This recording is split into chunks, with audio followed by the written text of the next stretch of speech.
Oi, eu vou fazer agora o quarto vídeo do Tateando no Português, continuação de morfossintaxe. A gente vai ver agora mais uma classe gramatical e as suas funções sintáticas referentes, né?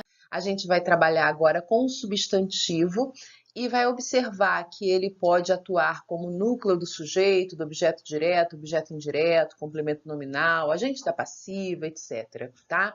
Vou destacar algumas funções principais. Não dá nesse vídeo para destacar todas, nem é o objetivo, tá? Nem também vou ficar explicando os substantivos, as suas características próprias, como classificá-los, certo? Então vamos ver. Peguei um trechinho do Gênesis, é uma leitura da Bíblia, mas sem religiosidade, sem nada, pode ser vista como uma lenda. Eu queria destacar uma coisa referente ao substantivo, né? Deus modelou então do solo todas as feras selvagens e todas as aves do céu e as conduziu ao homem para ver como ele as chamaria. Cada qual devia levar o nome que o homem lhe desse. O homem deu nomes a todos os animais, às aves do céu e a todas as feras selvagens. Vejam, por que eu estou destacando isso daí? Por causa do nome. Dar nome, nomear as coisas. Quando o homem nomeia um animal de jacaré, o outro de cavalo, o outro de boi, o outro de cachorro, ele está separando cada ser, está identificando cada ser. E o substantivo faz isso. A gente tem o computador, a mesa, a cadeira, o ser humano, né? A pessoa, o homem, a mulher. A gente tem os animais, a gente tem as flores. O substantivo é o nome que se dá às coisas, é como a gente nomeia cada ser, cada coisa e também cada sentimento. Saudade, amor, compreensão, tudo isso é substantivo. E aí eu pego um poema de Carlos Drummond de Andrade, eu tenho a obra completa dele, certo? Esse poema é muito pequenininho e muito lindo e dá para a gente perceber a relação que eu quero mostrar para vocês entre função sintática e classe gramatical. Descoberta. O dente morde a fruta envenenada. A fruta morde o dente envenenado. O veneno morde a fruta e morde o dente. O dente, se mordendo, já descobre a polpa deliciosíssima do nada. Muito interessante esse poema, né? Mostrando como que as coisas são entre as pessoas, na verdade, isso é uma grande metáfora para mostrar do veneno que se faz ao falar de um, falar de outro, e aí fica todo mordido quando se descobre que toda aquela futrica não dá em nada, né? E também acaba se ferindo com isso, é mordido por isso, muito interessante. Agora vejam, o dente morde a fruta. O que morde o quê? O dente morde a fruta. Então eu tenho o substantivo dente agindo, atuando como o núcleo do sujeito e o substantivo fruta atuando como núcleo do objeto direto no primeiro verso. No segundo verso, os papéis se invertem. É a fruta que morde o dente envenenado. Então, veja, a fruta agora é o sujeito, né, do verbo morder, e o dente é o objeto do verbo morder. Quem morde, morde alguma coisa. No primeiro caso, o dente morde a fruta. Sujeito seguido do objeto direto. No segundo caso, a fruta morde o dente. A fruta sujeito morde o quê? O dente, objeto direto. Ambos, então, os substantivos atuam como núcleo. Agora, no terceiro, o veneno é outro substantivo que aparece aqui. Morde o quê? A fruta.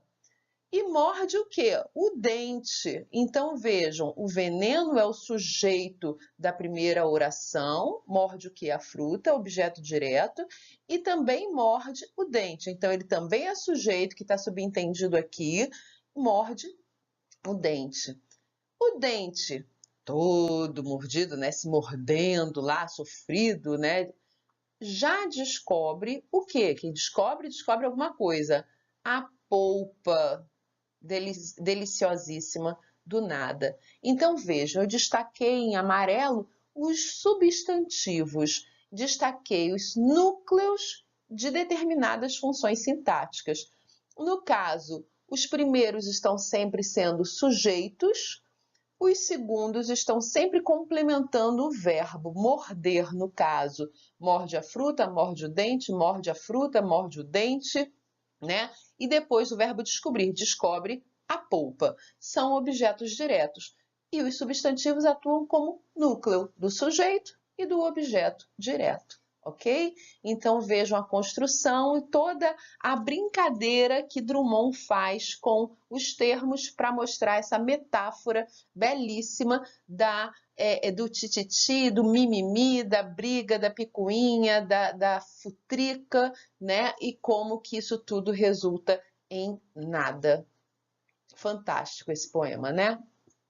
Bom, para acabar esse vídeo que está ficando maior do que o que eu queria, a gente vai agora dar uma olhada em umas frases para observar a relação morfossintática, ok? A gente vai observar que o substantivo pode atuar como núcleo do sujeito.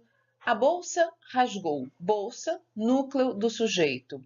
O lápis preto e os lápis de cor acabaram. A gente tem aí, no caso, um sujeito composto também com os dois termos lápis, um no singular, o outro no plural. Aluguei um carro barato. Quem aluga, aluga alguma coisa. Aluguei um carro. Carro é o núcleo do objeto direto. Carro está sendo determinado pelo artigo 1 e pelo adjetivo barato, mas é núcleo do objeto direto, né? Preciso de uma bolsa emprestada. Quem precisa, precisa de alguma coisa. O verbo precisar é transitivo e indireto. A preposição de é necessária aí para o uso do objeto, né? Para o complemento verbal. Então, bolsa é núcleo do objeto indireto. Tenho necessidade de uma bolsa nova. Vejam, quem tem alguma coisa, tem o quê? Necessidade. Agora, o nome necessidade é necessidade de alguma coisa. Eu tenho necessidade de quê? De uma bolsa nova. Então, bolsa agora é complemento do nome necessidade, é o núcleo do complemento nominal, porque toda a construção de uma bolsa nova é o complemento nominal. Bolsa é o núcleo. O carro foi alugado pela professora. Eu aluguei o carro, né?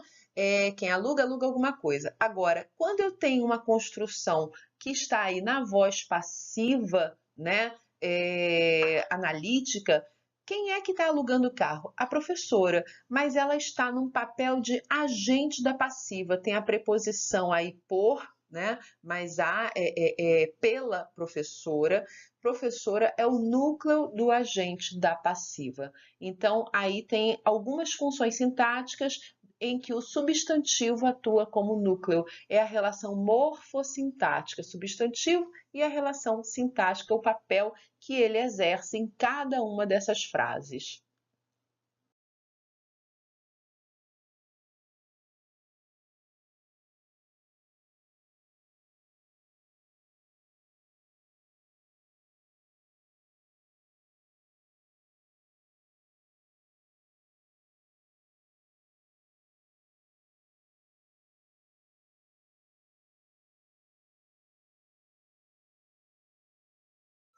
E para finalmente acabar essa explicação enorme que ficou, uma coisa que eu sempre falo com os meus alunos, que eu acho assim fundamental, a gente saber o valor expressivo dos substantivos. Observem as 4 frases que eu vou apresentar aqui, são iguais, com uma diferença. Eu mudo o substantivo que está no sujeito, e isso tem toda uma mudança no sentido e na minha opinião a respeito do que eu estou dizendo. Um menino jogou uma pedra na janela. Um moleque jogou uma pedra na janela. Um pivete jogou uma pedra na janela. Um marginalzinho jogou uma pedra na janela. Vejam que a escolha do substantivo para atuar como sujeito de cada uma dessas orações aí faz toda a diferença na hora de comunicar o que eu quero comunicar, na hora de dar a entender o que eu quero que os outros entendam. Então, a seleção vocabular é fundamental nisso. E aí, só uma noçãozinha assim que nós temos diminutivos, aumentativos que não necessariamente representam algo menor ou maior, mas um valor que está embutido aí, pejorativo ou não. Vejam, quando eu digo vou tomar um cafezinho, é um café pequenininho mesmo, é tamanho. Agora, se eu digo, minha avózinha querida, isso daí é um sentimento, não é que ela seja pequenininha, é porque ela é muito amada, muito querida. Agora, se eu digo, aquele ali é um advogadozinho, é um valor pejorativo, é negativo, é ruim, tá? Para o advogado. Ou então é que ele é muito cri-cri, muito chato também. Vejam, se eu falo, chamo um jornal de jornaleco ou um livro de livreco, eu estou mostrando que eu não gostei, que ali tem algo bem pejorativo. Agora, a gente também tem o diminutivo casinha e o diminutivo casebre. A diferença é que casinha é pequena mesmo, casebre é pobre, é humilde, né? E vejam também como a gente fala, um drama, não é um drama grande, mas fulano fez um dramalhão, quer dizer, chorou, tem um vozeirão, fulano é chorona, fulano é narigudo. Todos esses aí aumentativos, eles podem representar uma voz poderosa, grande, uma menina que chora muito, um rapaz que tem um nariz grande, fulano que faz um drama para tudo, né?